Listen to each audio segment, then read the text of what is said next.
Hi, everyone. My name is Reagan Starks. I am the program director here at the Baseball Heritage Museum. I am privileged to be here with Vince Guerrieri.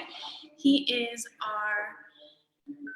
a journalist, a sports writer, a part-time volunteer at the museum, and he will be speaking on the media coverage of the 1920 World Series, which the last game of which was today, 100 years ago.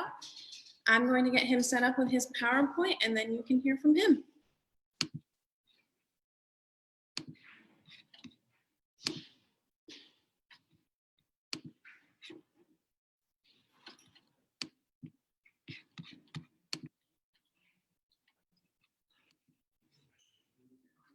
Vince, it is all you. All right, well, hi there. I'm thrilled to see we've actually got a decent in-person crowd. I hope we have a good crowd virtually as well. My talk is on media coverage of the 1920 World Series, and I suppose I should say press coverage because that is largely what it was at that point, but we'll get to that. 1920 marked the first time that the city of Cleveland hosted a World Series. The predecessor to the Indians was the Cleveland Spiders of the National League, and they played in a Temple Cup Series in 1895 and 1896, but nothing like what was coming. The Indians had come close to the American League pennant in 1908, which was won by the Detroit Tigers. The Tigers won by less than a game because they had a game that they just didn't make up. And after that season, the Indians kind of cried foul about it, and they ended up changing the rules. So if you were in a pennant race and you had to make up a game, you were going to make up the game.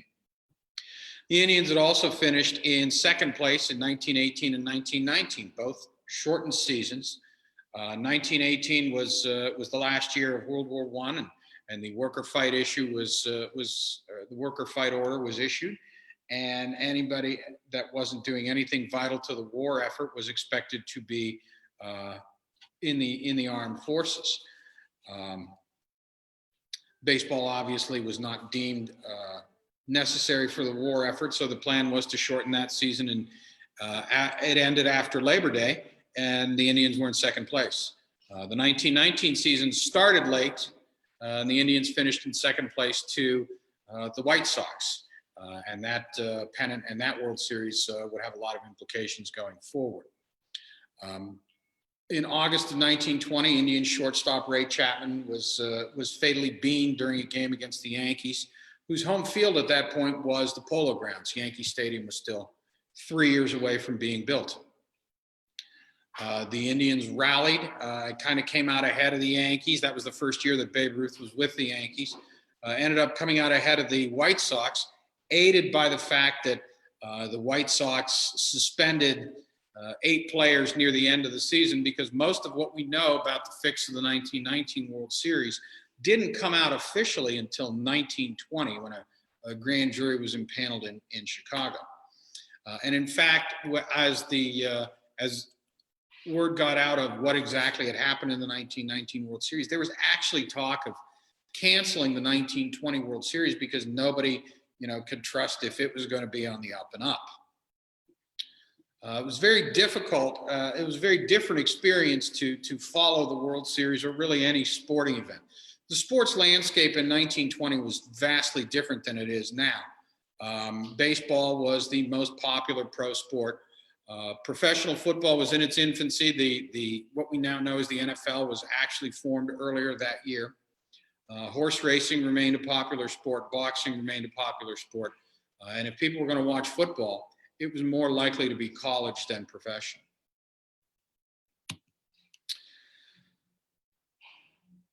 This right here is something that fascinates me. This is the Big Bertha, and it is the first what we would think of as a telephoto lens. If you've ever seen a lot of old pictures of old baseball games, you see the photographers that are on the field with their cameras, like really, really close as people are sliding into home plate. And they did that because they had to. It was impossible to get any closer. This telephoto lens weighed about 120 pounds. We actually have some pictures on display behind us right here of game action, and it looks like they're shot from the roof of the stadium, and that was probably what they did. They used And this telephoto lens was used for decades and decades.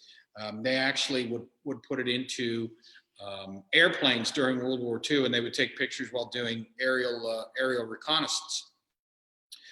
We also have over here, we have a newsreel of a 1920 game between the Indians and the Yankees, and you would see those sometimes when you went to the theater, and maybe not necessarily in real time, but they were out there.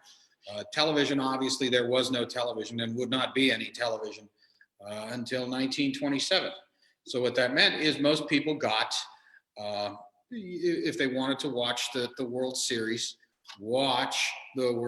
they would go to, down to Public Square, or in this picture, they're at Euclid and East 55th Street, and the plain dealer had set up a scoreboard, and much like you have score tracker on your phone now, where you can follow what's going on, who's on base, who's at bat, what the count is. They would do that. They would get a telegraph service or a runner if they were close enough to get details of the game and update the scoreboard accordingly. And one of the things that's really fascinating about this is that there were several types of scoreboards like this. There were brand names. There was the Playograph, there was the Scoregraph, there was Coleman's movie theater scoreboard, which is fascinating. I have a picture of that we'll see later on. But that was, they would set up a big, it looked like a baseball diamond on a movie screen, and there were people behind it, and you'd see the pictures of all the wires going through it that would light up when there were runners on base and things like that. Most of the time when something was done, it was done in conjunction with local newspapers. Like I said, there was no TV, there was no TV news. Most people got their information from the daily newspaper. Either the mass market paper, and Cleveland at the time had 3 of them, but there were also smaller papers serving neighborhoods and serving various ethnic groups, and you still see some remnants of that even today. Cleveland still has a Jewish newspaper. Cleveland still has an African American newspaper. You can occasionally see the Hibernian newspaper out in West Park and some other neighborhoods on the west side. At that point, there used to be a newspaper row in Cleveland, down in what's now the Warehouse District, but in the early 20th century, as commerce and government started getting centralized in downtown, the Cleveland newspapers were moving into downtown. The dominant newspaper at that point was the Cleveland Press. It was an original Scripps newspaper. If you've ever heard of Scripps Howard, they owned the Cleveland Press, the Pittsburgh Press, the Cincinnati Post. They were one of the largest media companies in the world. The press circulation at that point was close to 200,000. And the rule of thumb when you talk about newspaper circulation is every paid circulation usually has 3 or 4 readers. So, I mean, you're talking about a readership of 700,000 or 800,000 possibly. They had just moved into their new building at East 9th and Rockwell in 1913. The first newspaper to move downtown, though, was the Plain Dealer, the morning newspaper. And they were second in size to the Press. This building here, you can see, was at East 6th and Euclid. And they would put up, I was unable to find a picture of it, but they would also put up a big scoreboard on the side of the building and kind of keep everybody updated. There was a scoreboard also at the May Company on Public Square, which obviously has been just renovated and looks beautiful if you haven't had a chance to come down there and visit. Cleveland also had the News. And that newspaper was bought by Dan Hanna, who was Mark Hanna's son. Mark Hanna was the campaign manager for William McKinley when he was elected president in 1896. Dan Hanna was advised by his brother-in-law, Joseph McCormick, the owner of the Chicago Tribune, to get into the newspaper business. And they owned the Leader, which was the morning paper, and the News, which was the afternoon paper. Among Hanna's hires was a guy from Chicago named Arthur McBride. Mickey McBride would later go to one of his son's Notre Dame football games. Well, I should say while his son was a student at Notre Dame, he went to a football game with him, became fascinated by the sport, said, I want to buy a team, had the economic wherewithal to do so, and was the first owner of the Cleveland Browns. The Cleveland Leader ended in 1917, and the Cleveland News continued on. This is the old building that they tore this building down in 1913 and built a great big 14-story tower. It's the Leader Building. It's still downtown.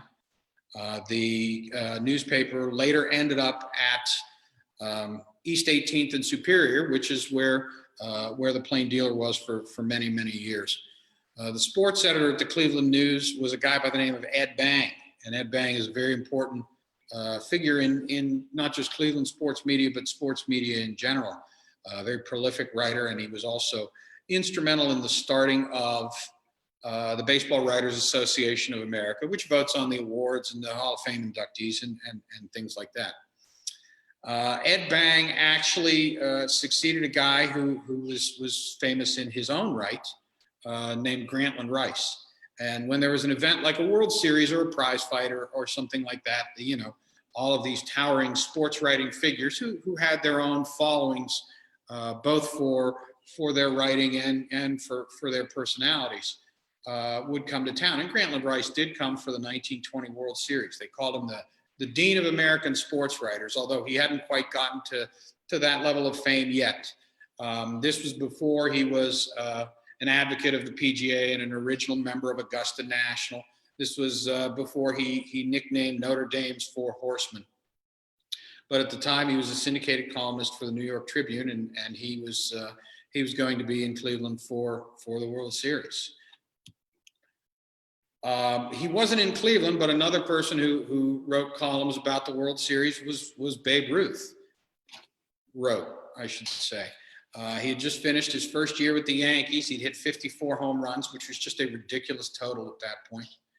And the Yankees obviously were not involved in the World Series, but he offered his own reflections and predictions and things like that about the World Series, and told a little about his life story in a series of columns that he wrote for the Atlanta Constitution. And I say wrote, but they were likely ghost written at the time. I believe they said that those columns that he wrote for the Constitution were actually written by Westbrook Pegler. And one of Babe Ruth's ghostwriters later on for a syndicated column was Ford Frick, who would go on to become a league president and eventually commissioner of Major League Baseball. Another player that was contributing was Zach Wheat, which was kind of amazing because he played for the Dodgers, and the Dodgers were in the World Series. That's who the Indians ended up playing in the 1920 World Series. Zach Wheat is one of those guys that is relatively probably a little lesser known than a lot of other Dodgers players more recently, but he still leads the team in a lot of offensive categories. He was a Missouri native, and he was largely responsible for Casey Stengel's career. I made it a point to include this picture. This on the far left is Casey Stengel, who obviously would go on to a decent major league playing career, but later on would become a very successful manager with the Yankees, and he also managed the Dodgers for a while. He managed the Braves for a while, and he was the first manager of the Mets. Now, this guy right here is Jimmy Johnston, and Jimmy played for the Brooklyn Dodgers in the 1920 World Series. His brother Doc played for the Indians in the 1920 World Series, and that was the first time the two brothers were on opposite teams in a World Series. Zach Wheat also had an interesting post-playing career. He was in law enforcement for a little while. He actually got elected to the Hall of Fame twice. He was elected first to the Hall of Fame in 1957 by the Veterans Committee, which had been established to kind of address some players that may or may not have been elected by the writers. But at the time, the rules stated that you had to be retired for at least 30 years. And he had not been at that point. So 2 years later, when the Veterans Committee met again, they voted him in again, and this time it took. Another writer that covered the 1920 World Series was Billy Evans, who is also a Hall of Fame inductee as an umpire. He was born in Chicago, grew up in Youngstown, went away to Cornell with the idea that he would become a lawyer, came home after his father died. Started working for the local newspaper, parlayed that into a career as as an umpire, and he was later on a sports executive. He was a general manager for the Cleveland Indians in the late 20s and early 30s. He was also the general manager for the Cleveland Rams of the NFL for a year. But Billy Evans continued his writing career while he was an umpire, syndicated for the Newspaper Enterprise Association and carried in more than 100 newspapers. He actually wrote a couple of books as well about umpiring and baseball rules and regulations. Evans, he was part of the umpiring crew for, I believe, 6 World Series, including the 1919 World Series. And I mentioned that a lot of what came out about that World Series didn't come out for another year. And Evans said later on, well, I guess I'm just a big dope because the series looked all right to me. One of the people who suspected something as it was happening in real time was also in Cleveland for the World Series, and that was Ring Lardner. Ring Lardner, you may remember when they made the movie 8 Men Out, which is of dubious historic value.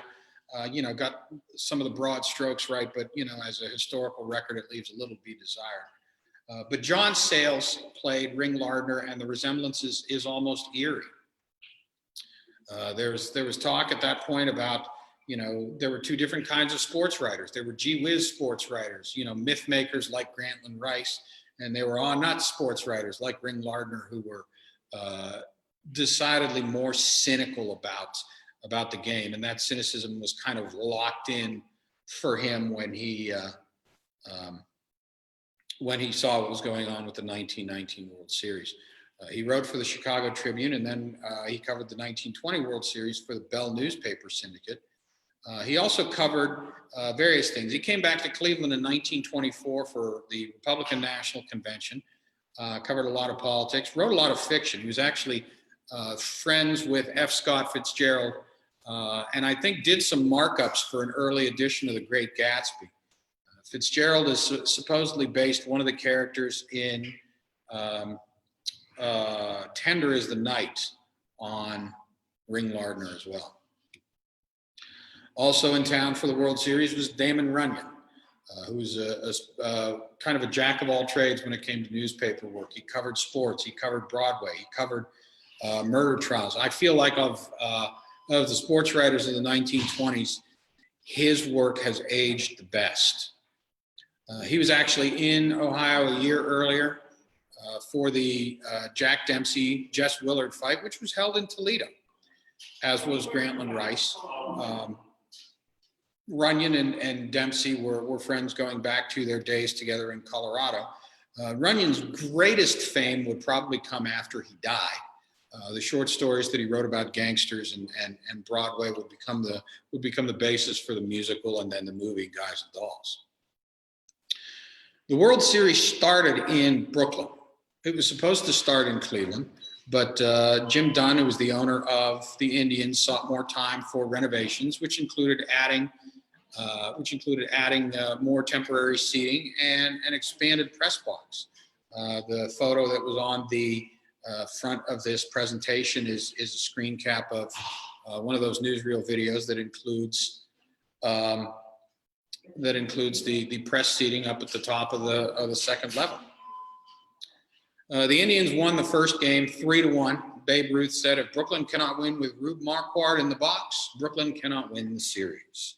And that turned out to be true. Not to spoil this for anybody, but Rube Marquardt was an interesting guy. He was actually a Cleveland native.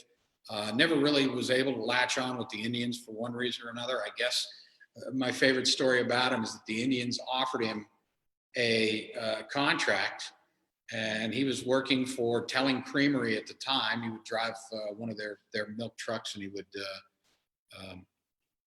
play on the baseball team on Saturdays. And he says, the contract the Indians offered me was the same I was making at Telling's, and Telling's gives me free ice cream. Ring Lardner offered a little bit of cynical analysis. He said the Indians manager, Tris Speaker, played like 4 people in the outfield, and the Dodgers manager, Wilbur Robinson, took up the space of 4 people on the Dodgers bench. In Game 2, the Dodgers won 3-0 to even up the series. That game was pitched by Jim Bagby, who had a very interesting, he is the only Indians pitcher to win 30 games in a season. The conventional wisdom at that point was if you were going to win a pennant, you should probably have a 30-game winner on the staff. You kind of needed it.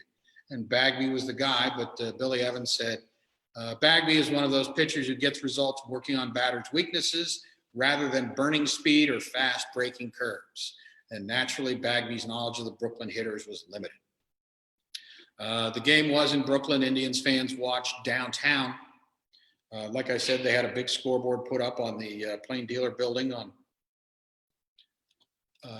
East 6th, and they said that there was at least one person who was watching it from atop the East Ohio Gas building across the street. And the coverage in the next day's Plain Dealer said that the guy was gone by the 8th inning, and hopefully he got down the same way he got up. Game 3 was the last game held in Brooklyn. That was the 1920 World Series. The initial World Series in 1903 was best of 9. They kind of experimented with doing that again. The 1919 World Series was best of 9. The 1920 World Series was best of 9. The 1921 series was best of 9. Then they went back to the best of 7, which they have done since. The Dodgers won that game 2-1, scored both runs in the first, thanks in part to an error by rookie shortstop Joe Sewell. Sewell was drafted and was signed, and he was in the minor leagues in 1920. And they were fully intending to bring him up to replace Ray Chapman. They ended up having to do so sooner than they would have liked. Obviously, if you know anything about the Ray Chapman story, you know that there was talk that he was going to retire after the 1920 season, or maybe play another year or so beyond that. Joe Sewell was actually called up in early September, and then as now, the Major League roster for the World Series was based on who was on the roster on September 1st. So the Indians actually had to ask the league and the Dodgers to include Joe Sewell on the World Series roster.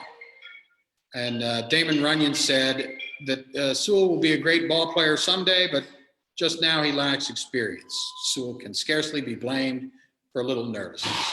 And that prediction turned out to be true as well. Sewell went on to a Hall of Fame career for the Indians and for a couple of years at the end at the Yankees.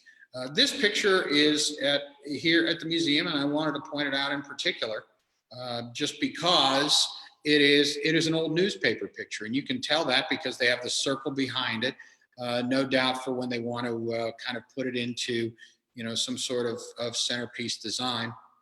And also over here, you can see a crop line for the picture. And right here, it says 3-column size. A column is a unit of measurement.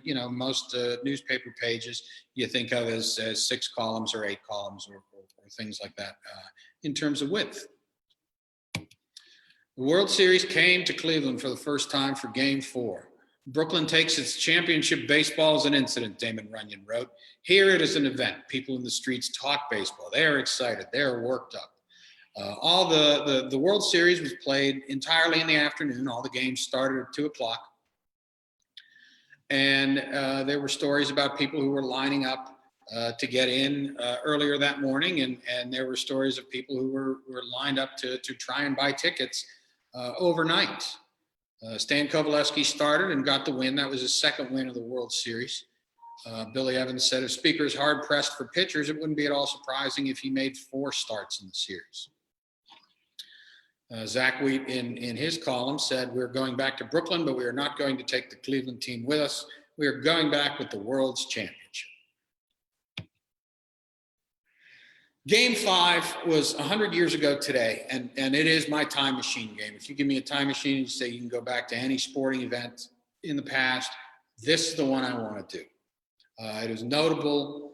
It is the first home run in a World Series game by a pitcher was hit by Jim Bagby. The first grand slam was hit by Elmer Smith, and the first and to date only unassisted triple play was done by Bill Wambsgans. And you can actually see, this is a picture of him tagging out Otto Miller for the third out of the unassisted triple play. Now this photo, and we have some photos like that back here as well. Like I said, they looked like they were taken from the roof of the stadium, and you were able to get those pictures with some detail. One of the selling points of the Big Bertha is that you could see, you could have in your view 3 bases, and that's the case here. This is obviously third base. This is second base, and just over here you can see first base. And of course there was just a ridiculous amount of hyperbole after this game, and justifiably so. Henry Edwards wrote in the Plain Dealer, had but one of those 3 events taken place yesterday, the grand slam, the home run by Jim Bagby, and the unassisted triple play, it would have been considered most notable. But when 3 high spots in the chronicles of the national pastime come in such rapid succession, the historian runs out of adjectives. He scarcely knows what to crown as the royal event of the day. And I feel like that Womby's triple play ended up being that, because obviously there were plenty of grand slams and plenty of pitchers hit home runs in World Series, but there still hasn't been another unassisted triple play. The next game, the Indians relied on the services of John Walter Mayles, also known as Duster Mayles. He liked to call himself the Great Mayles, and that came from a White Sox game earlier that year. Mayles was a late acquisition. They got him in the summer, and he was 7-0, and he went 7-0 in the regular season. One of those games was against the White Sox, and he was feeling himself that day. And Billy Evans was the umpire, and he says, "Don't you know who you're going up against? Have you ever heard of Shoeless Joe Jackson? Have you ever heard of Eddie Collins? Have you ever heard of Buck Weaver?" And he says, "Yes, I have heard of all of them, but have they heard of the Great Mayles?" Tris Speaker scored the only run of the game, and Damon Runyon says, "Everyone knows it's a winning run as soon as Speaker arrives. Against Sherrod Smith's great left-handed pitching, another left-hander is pitching with even greater effectiveness." And the 1-0 score held in a game that took 94 minutes, which is just kind of mind-boggling to think about now, especially for a World Series game. Game 7, Kovaleski gets the ball and gets the win. He wins 3 games in the same World Series. And it's kind of funny. Bagby was hit or miss throughout the series. Kovaleski ended up having the better series as far as Indians pitchers go, and ended up having a better career. Kovaleski won 30 games for the Indians in 1920 and only won another 21 games after that. His arm was pretty much shot after the 1920 season.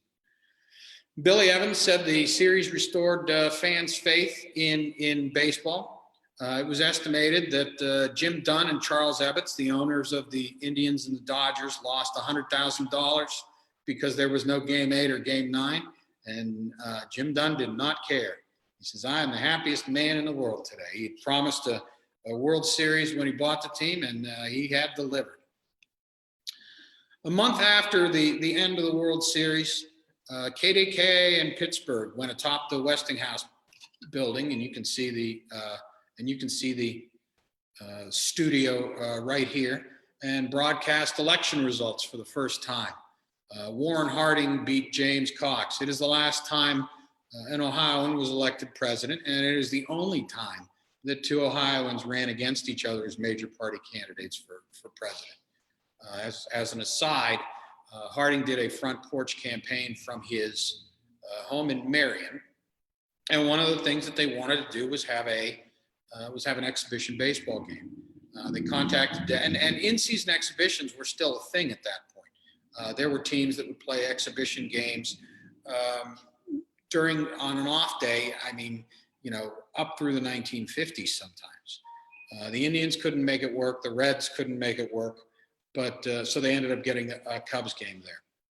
The 1921 World Series was the Yankees and the Giants. The first of 3 World Series where the two teams met in a row, and the first World Series where all the games were played at one ballpark. The Polo Grounds was still the Yankees' home field as well as the Giants' home field. That World Series was broadcast on the radio for the first time, and it was, very soon games on the radio would become a matter of course. And that is the conclusion of my presentation. This is, as I told you, one of the movie theater designs for people who wanted to go and watch the World Series. This actually was a regular season game between the Senators and the Tigers, which you can tell because there's a Nationals and a Detroit there. And I will happily entertain any questions that you might have. We don't have any questions online, but do you have any questions? No. All right. I feel like I was thorough then. Thank you for the opportunity, and I hope you liked it. All right, let me end this screen sharing.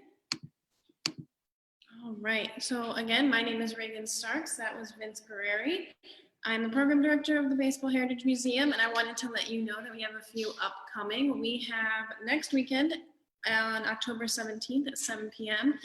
an interview by Justice Czar, who is a sports writer in Cleveland, and Bob Kendrick, the president of the Negro League Museum in Kansas City. That will be broadcast live at this Facebook page as well.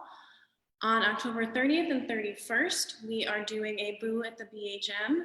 So we'll have treat stations, games, Halloween spooky decorations. So feel free to come by 9 to 3 Friday and Saturday to do that. I want to thank the Ohio Humanities Grant that allowed us to do this awesome show and tell that Vince just did. And please come and visit us in Historic League Park in Cleveland, Ohio, Wednesdays, Fridays, and Saturdays, 9 a.m. to 3 p.m. Thank you.